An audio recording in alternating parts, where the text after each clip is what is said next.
sometimes you can tell a lot about a movie from the opening credits, like what it's called, who directed it, and even the year it was copyrighted, assuming you're really good at reading Roman numerals and have really good eyesight, and assuming there are opening credits. If you watch the opening credits of the Thomas Crown Affair, you don't need to watch the rest of the movie, and it's a toss-up whether you should. I exaggerate, but the titles do answer some questions. The Thomas Crown Affair came out in 1968, and for most movies that came out in the 1960s, one question is going to be where they fall between classic Hollywood and something more modern, cool, maybe European.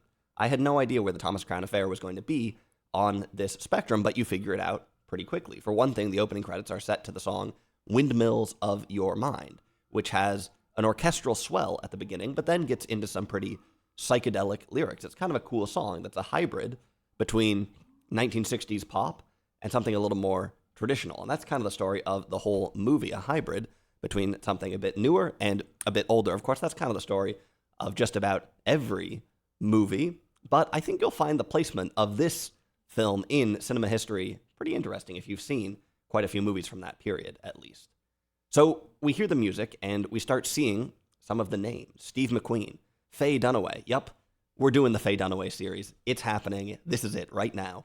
Norman Jewison produced and directed the movie, fresh off from In the Heat of the Night. Haskell Wexler also photographed that movie, and this one. I've always thought he has such a cool name, Haskell Wexler. We see that the gowns are by Thea Van Runkle, definitely not Edith Head. Thea Van Runkle's career took off right alongside Faye Dunaway. She did the costumes for Bonnie and Clyde, which are iconic. That was just the year before. She also did the costumes for The Arrangement, which was just the year after.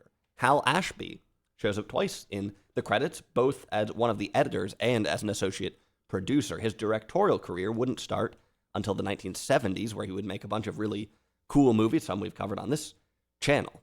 I didn't realize that the Thomas Crown Affair might be a little bit hip until I watched these credits. I didn't realize who was involved with it, that there's some young guns behind this movie. Of course, the thing that really jumps out at you in the credits is the style. The credits are stitched together like a Saul Bass scrapbook, made from a bunch of tinted images from the movie. I don't know how to describe the color palette here, but it's bright colors that are also kind of faded, a very particular look from that era with the tinting. The images are all stills, and they slide and zoom in and out.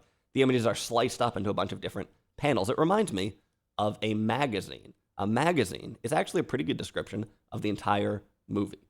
When you hear about tinted and sliced up images in a movie from the 1960s, the first thing that might come to your mind is Godard. And given that this film was made by some relatively young and hip people, I think it's likely that they had one eye on European cinema. Anyway, let's not talk about the credits the entire time, but they do set the stage for the movie, which has a relatively unique style, but doesn't totally escape the classic frame. These frames, this split screen thing, continues to happen throughout the entire movie. There are quite a few scenes that are shot with a very aggressive split screening and slicing. I haven't seen this exact mechanic in any other movie. Apparently, Jewison was inspired by some experimental films he saw at Expo 67 in Montreal. Probably the main criticism you hear about the Thomas Crown Affair, well, I don't know, there's a number of criticisms you might hear about this, but one of the main ones is that it's all style, but absolutely no substance. So is this true? Well, first let me say that either way, it's a pretty good cinephile experience. It's a pretty interesting movie for one that has no substance, supposedly.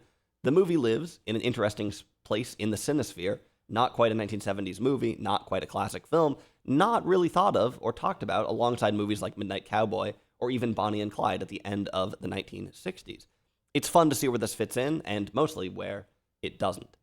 Beyond that, if we think about this magazine effect, the collage, the simultaneity, you can build a bit of an argument for this movie actually being about something. I wouldn't say it's doing much.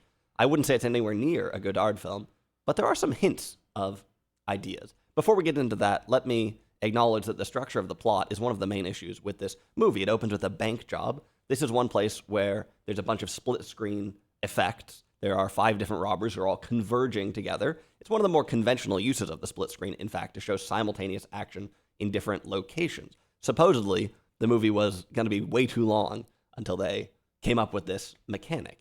It is a fairly slick scene, reminiscent of various heist movies. The heist is, it's kind of cool, But this angle doesn't really go anywhere. We don't really follow any of these robbers very far. Instead, we're introduced to Thomas Crown, a sort of millionaire playboy, and Vicki Anderson, an insurance investigator.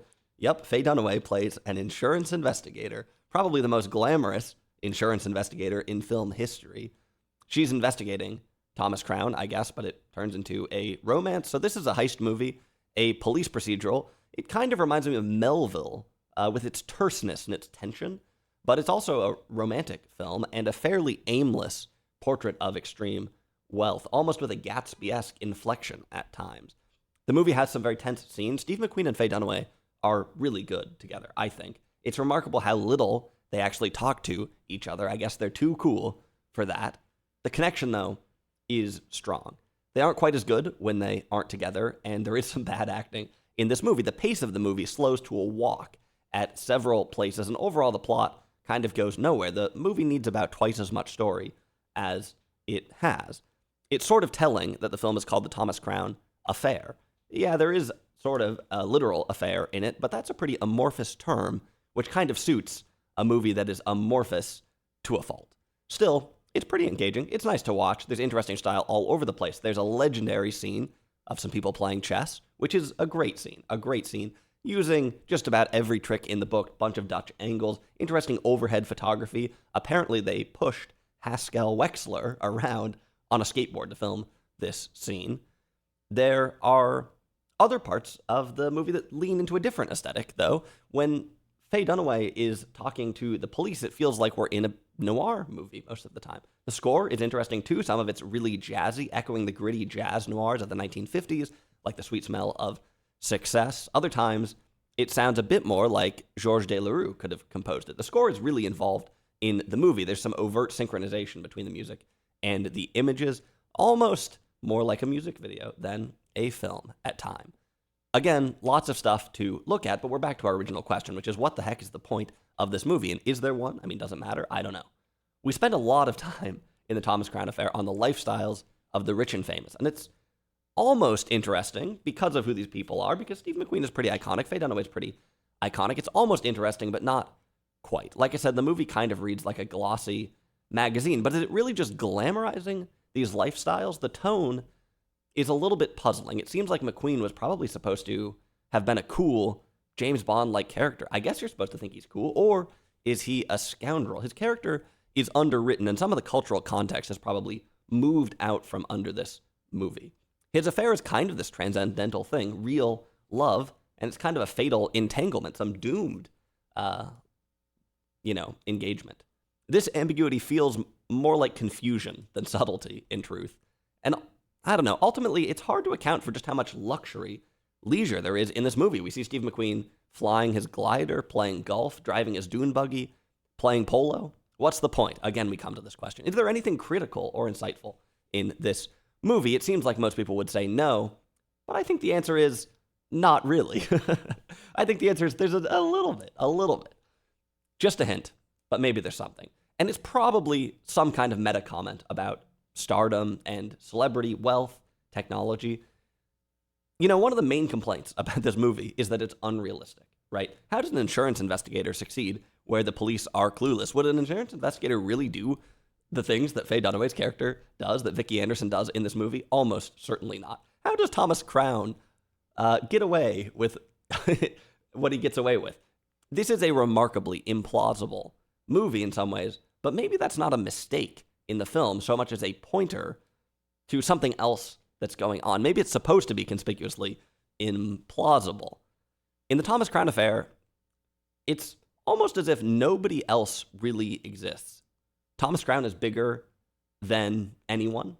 He's a bigger man than anyone. And Vicki Anderson is also a bigger man than anyone. I mean, the police are basically useless compared to her. Everyone is under her spell. For these two larger-than-life characters, they can traverse the world in a way that nobody else really can, see things and be seen in a way that nobody else really can.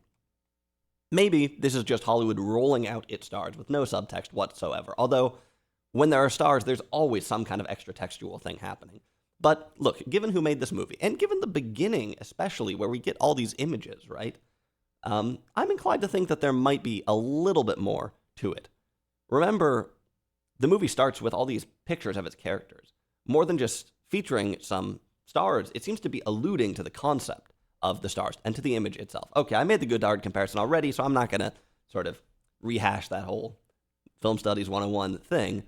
But I think it's possible that the unbelievable and slightly bizarre magnetism of the film leans into this a little bit, as if plucking two larger-than-life figures from their headshots and dropping them into this hugely underbaked story is almost some kind of parody. Just the tiniest hint of self-awareness here. Note that we have some other cameos from the image in this movie. One of the first things that Vicky does after hearing about Thomas Crown is film him. She brings her 16mm camera to his polo game, and we get another series of split screens. As their relationship grows, they are constantly being surveilled, at Vicky's behest, in fact. This isn't the paranoid styles of The Conversation or the Anderson tapes, and I don't want to go overboard just because there's a camera in the movie. Well, it must be about film itself. But there are some references to modern technology that you could run with, and I don't know. It doesn't ring true to me that this is just a movie that's glamorizing the characters. It's a little too weird and just doesn't come off quite right for there not to be some sort of subtext, I guess.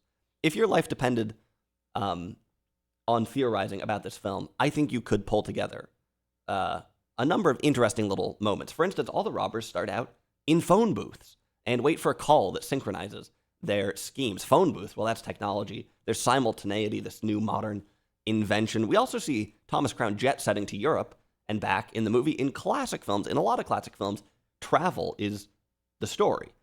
Traveling kind of is the movie. It's a movie about people on a steamship. It's a movie about people flying on an airplane. Here, we more or less elide this.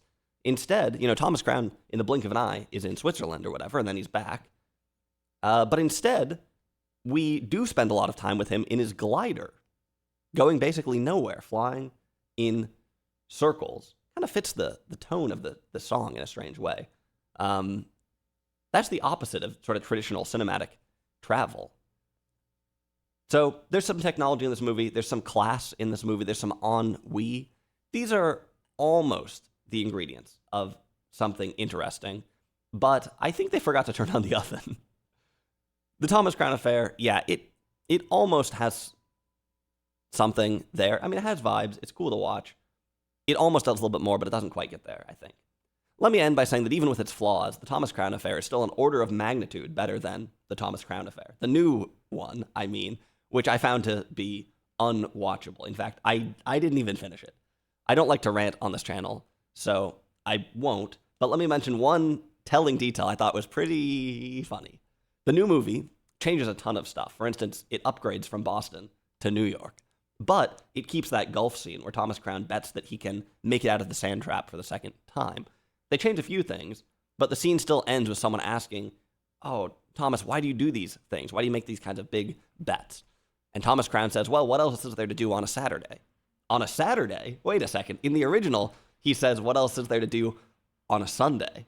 But you can just bet that some Hollywood execs thought that having him flaunt gambling on a Sunday would make their movie tank or something, even though the movie is far more lewd than the original. Man, you gotta hate it. What can I say? That is so lame. Maybe there's another explanation, but I doubt it. So I would strongly recommend, do not watch the new one.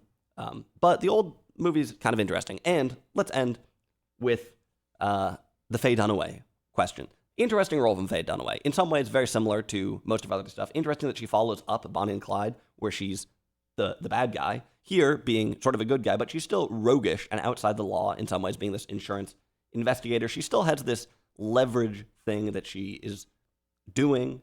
It's a pretty typical role in a lot of ways, but we're dialing up the glamour angle in this movie, maybe more than in any other film that she was in. I think there's something like 38 different outfits in this movie. That possibly clouds things a little bit. I'm not sure. It makes it feel a little bit different, but kind of a pretty typical Faye Dunaway performance. And like I said, her and Steve McQueen are extremely strong together. I'm starting to form some interesting conclusions about her career overall, but I'm going to save those for a future installment of this series, which may or may not be next week. I might alternate some other movies in between, but rest assured we will be watching some interesting new Faye Dunaway movies, well, not new ones. If you have any that you think I should check out, leave it down below.